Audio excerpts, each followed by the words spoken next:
ಇಡೀ ದೇಶದ ಎಲ್ಲ ಸಾರ್ವಜನಿಕರಿಗೆ ಪ್ರತಿ ತಿಂಗಳಿನಂತೆ ಈ ತಿಂಗಳು ಕೂಡ ಅಂದರೆ ಇದೇ ತಿಂಗಳು ಜುಲೈ 1ರಿಂದ 8 ಹೊಸ ರೂಲ್ಸ್ಗಳನ್ನು ಜಾರಿಗೆ ತರಲಾಗುತ್ತಿದೆ.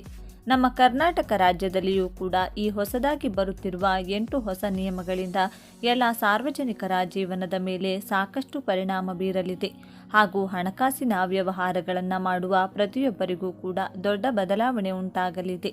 ಮನೆಯಲ್ಲಿ ಗ್ಯಾಸ್ ಇದ್ದವರಿಗೆ ಹಾಗೂ ಬ್ಯಾಂಕ್ ಅಕೌಂಟ್ ಇದ್ದವರಿಗೆ ಮತ್ತು ಎಟಿಎಂ ಕಾರ್ಡ್ ಇದ್ದವರಿಗೆ, ಜೊತೆಗೆ ಮೊಬೈಲ್ನಲ್ಲಿ UPI ಬಳಕೆದಾರರಿಗೆ ಹಾಗೂ ರೈಲ್ವೆ ಟಿಕೆಟ್ ಬುಕ್ಕಿಂಗ್ ವ್ಯವಸ್ಥೆಯಲ್ಲಿಯೂ ಕೂಡ ಸಾಕಷ್ಟು ಬದಲಾವಣೆಗಳನ್ನು ಮಾಡಲಾಗಿದೆ. ಹೀಗೆ ಇನ್ನೂ ಕೂಡ 8 ರೀತಿಯ ಹೊಸ ನಿಯಮಗಳು ಇದೇ ಜುಲೈ 1ರಿಂದ ಜಾರಿಗೆ ಬರುತ್ತಿದ್ದು ಪ್ರತಿಯೊಬ್ಬರೂ ಕೂಡ ತಪ್ಪದೆ ನೋಡಲೇಬೇಕಾದ ಮಾಹಿತಿಯಾಗಿದೆ. ಬನ್ನಿ, ಇಷ್ಟಕ್ಕೂ ಇದೇ ಜುಲೈ 1ರಿಂದ ಜಾರಿಗೆ ಬರುತ್ತಿರುವ 8 ಹೊಸ ನಿಯಮಗಳೇನು, ಯಾರಿಗೆ ಯಾವ ರೀತಿಯಾಗಿ ಪರಿಣಾಮ ಬೀರಲಿದೆ ಎನ್ನುವ ಕಂಪ್ಲೀಟ್ ಡೀಟೇಲ್ಸ್ ತಿಳಿದುಕೊಳ್ಳಲು ತಪ್ಪದೆ ವಿಡಿಯೋವನ್ನು ಕೊನೆವರೆಗೂ ನೋಡಿ. ಇದೇ ರೀತಿಯ ಇನ್ಫಾರ್ಮೇಟಿವ್ ವಿಡಿಯೋಗಳಿಗಾಗಿ ಈ ಚಾನೆಲ್ಗೆ ಸಬ್ಸ್ಕ್ರೈಬ್ ಮಾಡಿ ಮತ್ತು ವಿಡಿಯೋಗೆ ಒಂದು ಲೈಕ್ ಮಾಡಿ. ಪ್ರತಿ ತಿಂಗಳ ಮೊದಲ ದಿನ ಹಲವು ನಿಯಮಗಳು ಬದಲಾಗುತ್ತವೆ. ಜುಲೈ 1ರಿಂದ ಹಲವಾರು ನಿಯಮಗಳು ಬದಲಾಗಲಿವೆ. ಈ ಬದಲಾವಣೆಗಳು ಸಾಮಾನ್ಯ ವ್ಯಕ್ತಿಯ ಹಣಕಾಸಿನ ಮೇಲೆ ನೇರವಾಗಿ ಪರಿಣಾಮ ಬೀರುತ್ತವೆ. LPG ಬೆಲೆಯಲ್ಲಿ ಬದಲಾವಣೆ.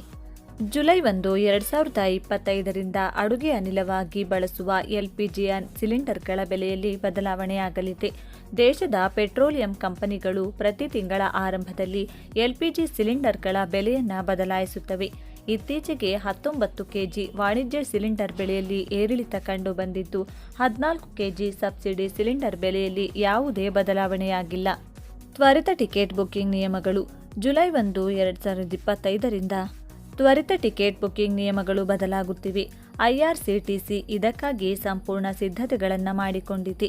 CMI SK ಠಾಕೂರ್ ಪ್ರಕಾರ IRCTC ಅಧಿಕೃತ ವೆಬ್ಸೈಟ್ ಮತ್ತು ಮೊಬೈಲ್ ಅಪ್ಲಿಕೇಶನ್ ಮೂಲಕ ಖರೀದಿಸಿದ ತ್ವರಿತ ಟಿಕೆಟ್ಗಳಿಗೆ OTP ದೃಢೀಕರಣದ ಅಗತ್ಯವಿರುತ್ತದೆ. ನಿಮ್ಮ ಮೊಬೈಲ್ ಫೋನ್ನಲ್ಲಿ ಸ್ವೀಕರಿಸಿದ OTPಯನ್ನು ನೀವು ವ್ಯವಸ್ಥೆಗೆ ಫೀಡ್ ಮಾಡಿದ ನಂತರವೇ ನಿಮ್ಮ ಟಿಕೆಟನ್ನು ಬುಕ್ ಮಾಡಲಾಗುತ್ತದೆ. ಕ್ರೆಡಿಟ್ ಕಾರ್ಡ್ ಬಿಲ್ ಪಾವತಿಗಳಿಗೆ ಹೊಸ ನಿಯಮಗಳು. ಸಾರ್ವಜನಿಕ ಮತ್ತು ಖಾಸಗಿ ಬ್ಯಾಂಕುಗಳ ಕೆಲವು ನಿಯಮಗಳು ಬದಲಾಗಲಿವೆ. ಈ ನಿಟ್ಟಿನಲ್ಲಿ ICICI ಬ್ಯಾಂಕ್ ಕೆಲವು ವಹಿವಾಟುಗಳ ಮೇಲೆ ವಿಧಿಸಲಾಗುವ ಶುಲ್ಕಗಳಿಗೆ ಸಂಬಂಧಿಸಿದಂತೆ ತನ್ನ ಸೇವಾ ಶುಲ್ಕಗಳನ್ನು ಪರಿಷ್ಕರಿಸಿದೆ. ಬ್ಯಾಂಕ್ ತನ್ನ ಕ್ರೆಡಿಟ್ ಕಾರ್ಡ್ಗಳಿಗೆ ಸಂಬಂಧಿಸಿದ ನಿಯಮಗಳು ಮತ್ತು ಷರತ್ತುಗಳನ್ನು ಬದಲಾಯಿಸಿದೆ. ಆನ್ಲೈನ್ ಗೇಮಿಂಗ್ ಮತ್ತು ವ್ಯಾಲೆಟ್ಗಳ ಮೇಲೆ ಹೊಸ ಶುಲ್ಕಗಳು. HDFC ಬ್ಯಾಂಕ್ ತನ್ನ ಕ್ರೆಡಿಟ್ ಕಾರ್ಡ್ ನಿಯಮಗಳಲ್ಲಿ ಬದಲಾವಣೆಯನ್ನು ಮಾಡಿದೆ. ಹೊಸ ನಿಯಮಗಳ ಪ್ರಕಾರ ನಿಮ್ಮ HDFC ಕ್ರೆಡಿಟ್ ಕಾರ್ಡ್ ಬಳಸಿ Dream11, MPL ಮತ್ತು ರಮ್ಮಿ ಕಲ್ಚರ್ನಂತಹ ಗೇಮಿಂಗ್ ಅಪ್ಲಿಕೇಶನ್ಗಳಲ್ಲಿ ನೀವು ತಿಂಗಳಿಗೆ 10,000 ರೂಪಾಯಿಗಿಂತ ಹೆಚ್ಚು ಖರ್ಚು ಮಾಡಿದರೆ HDFC ಬ್ಯಾಂಕ್ 1% ಹೆಚ್ಚುವರಿ ಶುಲ್ಕವನ್ನು ವಿಧಿಸುತ್ತದೆ. ಅದೇ ರೀತಿ ನೀವು ಒಂದು ತಿಂಗಳಲ್ಲಿ 10,000ಕ್ಕಿಂತ ಹೆಚ್ಚು ಹಣವನ್ನು ಮೂರನೇ ವ್ಯಕ್ತಿಯ ವ್ಯಾಲೆಟ್ಗಳಿಗೆ ಲೋಡ್ ಮಾಡಿದರೆ 1% ಶುಲ್ಕವನ್ನು ವಿಧಿಸಲಾಗುತ್ತದೆ. ಯುಟಿಲಿಟಿ ಬಿಲ್ಗಳ ಮೇಲೆ ಶುಲ್ಕಗಳು. ಬ್ಯಾಂಕುಗಳು ಯುಟಿಲಿಟಿ ಬಿಲ್ಗಳಿಗೆ ಸಹ ಶುಲ್ಕ ವಿಧಿಸಲಿವೆ. ಯುಟಿಲಿಟಿ ಬಿಲ್ಗಳಿಗೆ ತಿಂಗಳಿಗೆ 50,000ಕ್ಕಿಂತ ಹೆಚ್ಚಿನ HDFC ಕ್ರೆಡಿಟ್ ಕಾರ್ಡ್ ಪಾವತಿಗಳಿಗೆ 1% ಹೆಚ್ಚುವರಿ ಶುಲ್ಕವನ್ನು ವಿಧಿಸಲಾಗುತ್ತದೆ. 15,000 ರೂಪಾಯಿ ಮೀರಿದ ಇಂಧನ ವಹಿವಾಟುಗಳಿಗೂ 1% ಶುಲ್ಕ ಅನ್ವಯಿಸುತ್ತದೆ. ಕ್ರೆಡಿಟ್ ಕಾರ್ಡ್ ಬಿಲ್ ಪಾವತಿಗಳಿಗೆ ಹೊಸ ನಿಯಮಗಳು. ಭಾರತೀಯ ರಿಸರ್ವ್ ಬ್ಯಾಂಕ್ ಜುಲೈ 1ರಿಂದ ಕ್ರೆಡಿಟ್ ಕಾರ್ಡ್ಗಳಿಗೆ ಸಂಬಂಧಿಸಿದ ಹೊಸ ನಿಯಮಗಳನ್ನು ಜಾರಿಗೆ ತರುತ್ತಿದೆ.